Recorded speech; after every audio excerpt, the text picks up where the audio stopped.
To start the generator, open,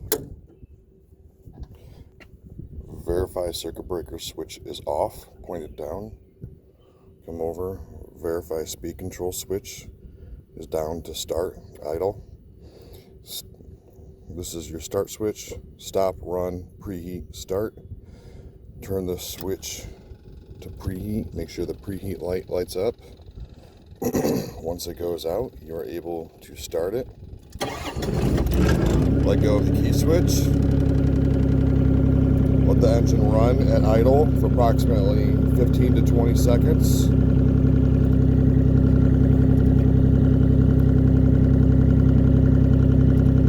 Then flip the switch from idle to run. Wait 10 seconds, come over to circuit breaker and apply power, and that's it.